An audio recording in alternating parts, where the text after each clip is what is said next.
Assalamualaikum warahmatullahi wabarakatuh. Hai semuanya, kembali lagi bersama saya Diki Effendi. Kali ini kita akan membahas mengenai cara pencatatan dalam perusahaan dagang menggunakan sistem periodik. Sebelum kita membahas materi, di sini saya tidak sendiri. Di sini saya bersama teman-teman saya dari kelompok 6 pengantar akuntansi untuk menyelesaikan tugas mini riset. Dan nama-nama kelompok kami di sini adalah yang pertama Diki Effendi, yaitu saya sendiri. Yang kedua Fitri Rahayu. Yang ketiga Gadis Amelia Pohan. Yang keempat Novia Simamora. Yang kelima Uci Aulia Sinaga. Yang keenam Newson Sitanggang. Dan saya berterima kasih kepada Ibu dosen pengampu pengantar akuntansi, Ibu Erni Luksi Depurba, Kakak MSI, karena sudah memberi kesempatan kepada kami kelompok 6 untuk menyelesaikan tugas mini riset ini hingga selesai. Baik, langsung saja kita ke slide selanjutnya. Di sini saya akan menjelaskan terlebih dahulu mengenai pengertian perusahaan dagang. Apa sih itu perusahaan dagang? Perusahaan dagang adalah perusahaan yang kegiatan utamanya adalah memberi barang dagang dari produsen untuk kemudian dijual kembali kepada konsumen tanpa harus merubah wujud atau bentuk asli barang tersebut. Dari yang saya baca tadi, sudah pasti di dalam pikiran kita sudah muncul gambaran mengenai apa itu perusahaan dagang. Ya, jadi perusahaan dagang itu adalah perusahaan yang memiliki barang untuk dijual, yang tujuannya untuk dijual kepada konsumen.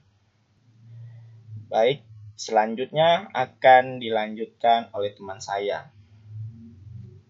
Baik, selanjutnya metode pencatatan dalam perusahaan dagang dengan sistem periodik. Pada sistem periodik, persediaan barang dagang hanya akan dicatat pada akhir periode berdasarkan perhitungan fisik. Ketika periode akuntansi berjalan, bila ada pembelian barang dagang, maka akan dicatat sebagai akun pembelian. Oke, selanjutnya, bila ada transaksi penjualan barang dagang yang dilakukan oleh perusahaan, maka akan dicatat sebagai akun penjualan. Transaksi-transaksi yang terjadi di dalam sebuah perusahaan dengan sistem periodik ada 8. Yang pertama ada pembelian barang dagang. Pembelian barang dagang dilakukan dengan 2 cara. Yang pertama secara tunai dan yang kedua secara kredit. Pembelian barang dagang secara tunai mengakibatkan akun kas berkurang dan akun pembelian bertambah. Sedangkan pembelian barang dagang secara kredit mengakibatkan saldo akun utang dagang dan akun pembelian bertambah. Transaksi ini akan dicatat pada jurnal umum dengan mendebit akun pembelian dan mengkredit akun utang dagang. Yang kedua, potongan pembelian. Potongan pembelian diperoleh apabila pembayaran dilakukan sesuai dengan syarat pembayaran tertentu. Potongan pembelian mengakibatkan akun utang dagang bertambah, akun kas tetap, dan akun potongan pembelian bertambah. Yang ketiga ada retur pembelian. Retur pembelian dan pengurangan harga adalah akun untuk mencatat pengembalian sebagian atau seluruh barang yang telah dibeli oleh perusahaan kepada pihak penjual. Transaksi ini terjadi antara lain karena perusahaan menerima barang itu dalam keadaan rusak atau tidak sesuai dengan pesanan. Yang keempat, ada beban angkut pembelian. Beban angkut pembelian tergantung pada syarat penyerahan barang. Syarat penyerahan barang memuat persetujuan atau kesepakatan antara pembeli dan penjual mengenai tempat serta tanggung jawab akan barang yang akan diserah terimakan. Contohnya ada free on board atau FOB shipping point, yaitu menyatakan bahwa semua beban dan tanggung jawab atas barang sudah beralih kepada pembeli sejak barang itu keluar dari gudang penjual. Yang kedua ada destination destination point atau FOB si destination point.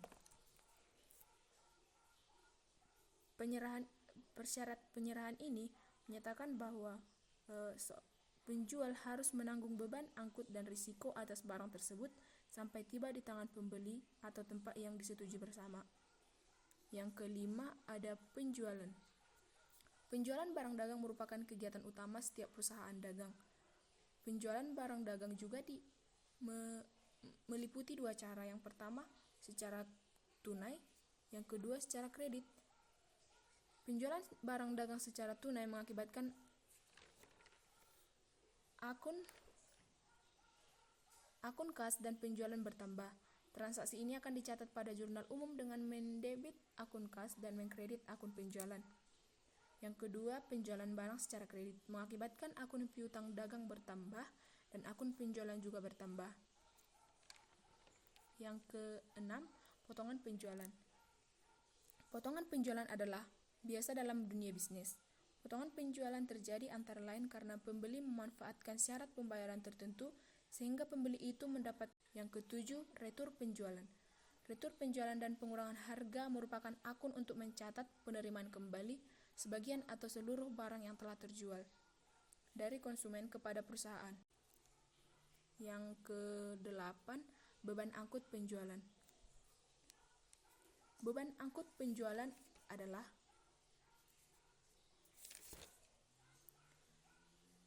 beban angkut penjualan tergantung pada syarat penyerahan barang. Syarat penjualan barang memuat penyerahan barang dan persetujuan atas kesepakatan antara pembeli dan penjual barang mengenai tempat serta tanggung jawab akan barang tersebut, sama seperti beban angkut pembelian tadi. Baiklah, di sini saya akan memberikan beberapa contoh transaksi dalam perusahaan dagang. Transaksi yang pertama, pada tanggal 1 Maret dibeli barang dagang senilai 10 juta dengan syarat 2/10 N/30. Maka jurnalnya pembelian pada utang dagang sebesar 10 juta. Transaksi yang kedua, pada tanggal 2 Maret dibayar ongkos angkut atas pembelian senilai 80.000. Maka jurnalnya beban angkut pembelian pada kas sebesar 80.000.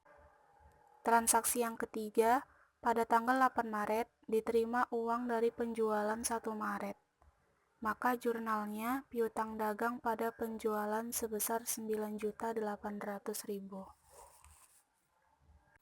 Transaksi yang keempat, pada tanggal 9 Maret dilakukan retur sebagian atas pembelian pada 1 Maret senilai 500.000. Maka jurnalnya utang dagang pada retur pembelian sebesar 500.000. Oke, selanjutnya soal yang kelima, pada 10 Maret dikeluarkan memo kredit untuk retur sebagian barang dari penjualan kepada toko Budi senilai Rp200.000. Maka jurnalnya retur penjualan didebit sebesar 200.000 dan piutang dagang dikredit sebesar 200.000. Karena apabila terjadi retur penjualan, maka akan mengurangi piutang, sehingga piutang dagang berada di posisi kredit. Soal yang keenam, pada 15 Maret diterima perkas dari debitur toko Budi atas penjualan yang lalu tanggal 8 Maret sebesar 5 juta dengan syarat 2/10 N/30. Maka jurnalnya kas didebit sebesar 4.900.000 dan piutang dagang dikredit sebesar 4.900.000. Mengapa sebesar 4.900.000? Karena dalam metode periodik apabila memenuhi syarat maka jumlahnya langsung dipotong. Soal yang ketujuh, pada 16 Maret dijual barang dagang sebesar 7 juta dengan BPP sebesar 6 juta. Maka jurnalnya kas didebit sebesar 7 juta dan penjualan dikredit sebesar 7 juta. Mengapa BPP tidak ditulis? Karena dalam metode periodik BPP dihitung secara khusus. Itulah hasil pembahasan kita hari ini. Terima kasih sudah menonton. Jangan lupa ditekan tombol like, comment, dan subscribe-nya. Terima kasih. Assalamualaikum warahmatullahi wabarakatuh.